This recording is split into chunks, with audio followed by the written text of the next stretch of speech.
안녕하세요. 손병목입니다. 반갑습니다. 이 아이가 지금 공부를 참 잘하네요. 그리고 이번 학기에는, 1학기 기말고사 때는 전체 100점을 맞아오기도 했고요. 그런데 어머니는 고민이 많으셔요. 이 아이가 요즘 이제 사춘기인지 이제 공부에 대해서 좀 적대시하나? 사람들한테 대든다고 적어놨네요. 어떤 식으로 대들고 어떤 식으로 하기 싫어하는지에 대해서는 구체적으로 밝히지 않아서 잘 모르겠습니다. 그러나 제가 보건대 이 아이는 나름대로 성취감도 느끼고 그리고 공부를 하면은 할 수 있는 능력이 충분히 갖춰진 아이라고 생각해요. 이런 아이를 공부하게 만드는 방법은요, 동기부여밖에 없습니다. 그리고 동기부여가 되면은 충분히 공부를 잘 할 수 있는 아이예요. 다행입니다. 다른 아이들은요, 동기부여가 된다고 하더라도 공부하기 위해서 그 능력을 쌓기까지 한참의 시간이 걸리는데 반해서 이 아이는 동기가 부여되면 충분히 공부 잘할 수 있는 아이죠. 그리고 그게 단점일 수도 있고요. 어머니가 지금 그 질문 제목에다가 마음의 충전이 100% 되어야 스스로 공부할 수 있는 아이다라고 했는데, 이런 아이를 어떻게 지도하면 좋을지, 어머니가 이 아이의 기질을 알고 계시면요, 기질대로 가르치는 수밖에 없죠. 마음의 준비가 되도록 만들어주는 수밖에 없습니다. 너무 간단한 거예요. 이걸 어머니께서 옆에서 아무리 야단치고 다그친다고 해봐야 변하는 게 없습니다. 그리고 이 아이는 이제 사춘기 겪어나가면서 어머니의 그러한 태도 갖고 변할 수 있는 시기가 지날 거예요, 아마. 그래서 어머니가 보기에는 어떤 아이가 마음을 못 잡고 답답한데, 그 답답한 건 엄마가 답답한 거죠. 사실 아이는 답답한 것이 아니라 뭔가 그러니까 묵직한 것이 이제 마음이 아플 수도 있어요. 이 아이는 무슨 얘기냐면은 하고는 싶은데 잘 안 되는 그런 느낌, 그리고 뭔가 이제 뒤죽박죽 엉켜있는 느낌, 그리고 그것을 뭔가 해결하고 싶어도 문제가 명확히 보이지 않는 느낌, 이런 느낌으로 인해서 아이는 현재 상황을 한마디로 말하면은 공부 슬럼프입니다. 사춘기 뭐고 다 떠나서 이 아이는 현재 공부 슬럼프예요.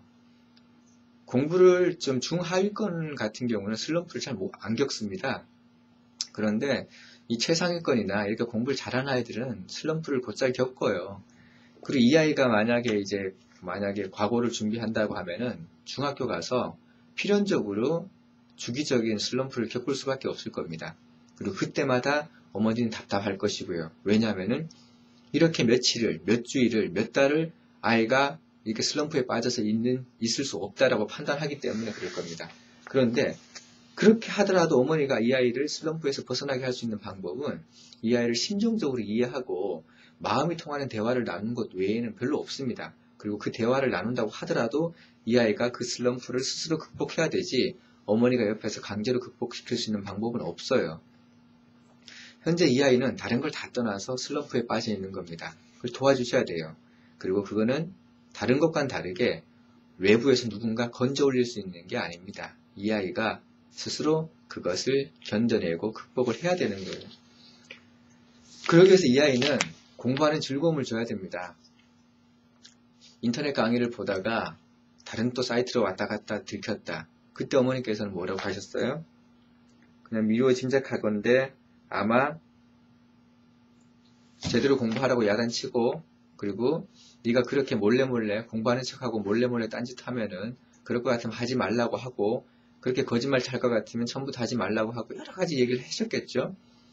그렇게 하면 이 아이는 그냥 뜻하지 않게 그냥 도둑놈이 된 거예요. 거짓말장이가 된 겁니다. 거짓말 하려고 했던 것도 아니고요. 이 아이는 공부하면서 조금 이제 지루하고, 그리고 공부하는 과정에서 좀 이제 다른 어떤 즐거운 그 놀이거리를 찾기 위해서 사이트를 이동하면서 뭐 다른 인터넷 사이트를 이용한다거나 게임을 했을 것 뿐인데, 어머니로부터 이제 거짓말쟁이 이런 얘기 듣는 거죠. 이거는요, 아이의 기를 키워주거나 자존감을 키워주는 것이 아니라 오히려 아이의 자존감을 무너뜨리는 그런 어머니의 어떤 그런 양육 방식이 되는 거죠. 이 아이가 사실 잘못한 게 뭐 있습니까? 공부하다가 이제 옆길로 잠깐 샌 건데, 옆길로 새는 거야 누구한테나 있을 수 있는 것이고요. 그리고 그것을 부모님한테 이해 못 받으면 도대체 누구한테 이해받겠습니까? 이 아이는 어머니가 방문을 열 때마다 깜짝깜짝 놀랄 거예요, 아마. 그렇게 해서 뭔가 내가 잘못한 게 없나 이런 생각을 하게 될 겁니다.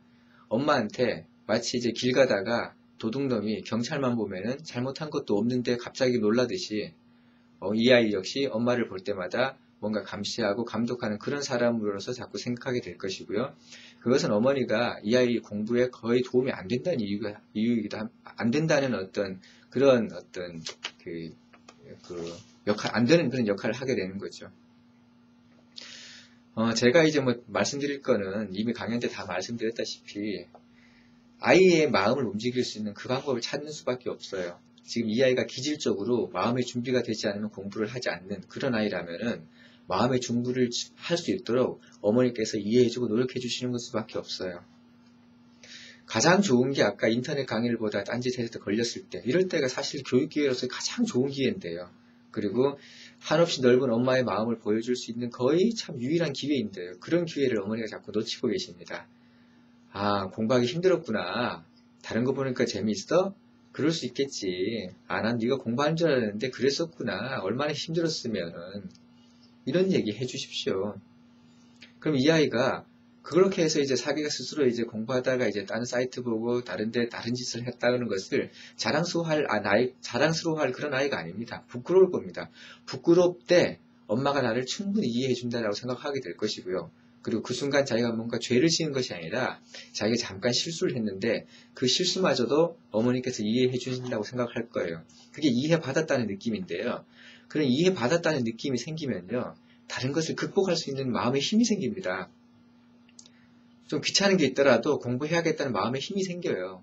그런데 이 아이가 슬럼프에 빠졌을 때 옆에서 초조해하고 불안해하고 다그치게 되면 이 아이는 슬럼프에서 벗어나기가 점점 힘들어집니다. 슬럼프는요, 자기 마음에 어떤 온화한 기운이 돌 때라야 슬럼프에서 벗어날 수가 있어요. 아무리 이 아이를 다그친다고 해서 슬럼프에서 벗어나기는커녕 오히려 공부가 과거와는 다르게 점점 지긋지긋하게 느끼지는 않을까. 그게 사실 걱정이 됩니다.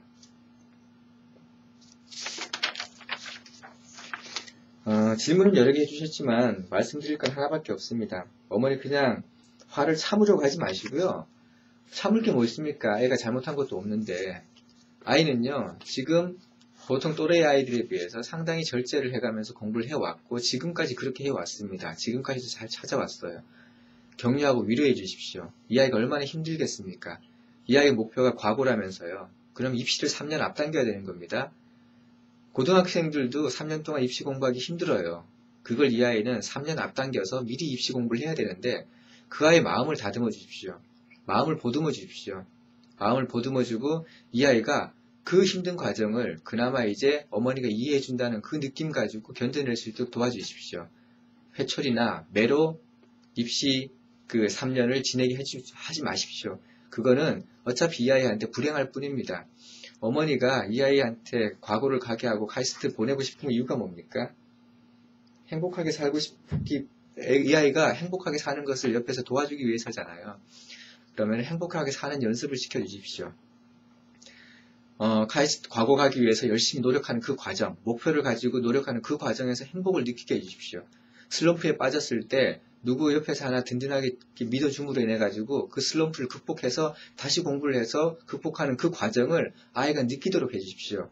매를 들거나 몽둥이를 들어서 억지로 공부하는 것이 아니라 아이가 스스로 즐겁게 공부하는 것, 그걸 느끼게 해주십시오. 그래야 이 아이가 설사 과거에 못 간다고 하더라도 이 아이는 대학교를 좀 더 이상 자기가 원하는 대학교를 목표로 삼아가지고 고등학교 때 충분히 열심히 공부할 수 있습니다. 과거 목표를 잡아가지고 공부한 것이 이 아이는 붙을 수도 있고 떨어질 수도 있겠죠. 떨어진다고 했을 때 이것이 이 아이한테 실패 경험이 아니라 또 다른 성공 경험이 되게 하려면요. 이 공부하는 과정이 이 아이한테 즐겁도록 해주시길 바랍니다. 이 아이의 목표나 동기를 이렇게 자극하는 그런 역할을 하기 위해서 어머니는 이해해주고 격려해 주십시오. 다른 방법이 없습니다. 제가 이런 얘기 말씀드릴 줄 알았죠? 아마 이런 얘기 드릴 줄 알고 아마 질문을 하셨을 텐데요. 다른 방법이 별로 없어요. 물론 이 아이를 그냥 몽둥이를 들고 3년 동안 해서 열심히 공부시켜서 과거에 보낼 수도 있겠죠. 근데 그런들 이 아이가 사회에 나가서 행복하게 살다는 보장은 없잖아요. 그래서 이 아이한테 아이가 지금 그 항공기 관련된 책, 전문 서적을 들고 푹 빠질 정도면 이 아이의 목표는 명확한 것 같습니다. 목표는 명확한데 갈 길이 험하고 그리고 중간중간 다가오는 슬럼프 때문에 이 아이가 마음이 괴로워할 때 그것을 이해해 주십시오. 이 아이의 기질은 그러한 것 같습니다. 그걸 이해를 받고 충분히 이해받았다고 느끼면은 이 아이는 스스로 그 과정을 극복을 할 수 있을 것 같아요. 다른 누가 아니라 어머니께서 이 역할을 해주시기를 진심으로 바랍니다. 마음이 따뜻한 그런 부모가 돼주시기를 진심으로 바랍니다. 그랬을 때 우리 아이는 공부하면서 슬럼프도 쉽게 극복할 수 있고 그리고 자기가 원하는 목표를 향해서 매진할 수 있을 거라 확신합니다. 꼭 그렇게 해주시기를 부탁을 드리겠습니다. 마치겠습니다.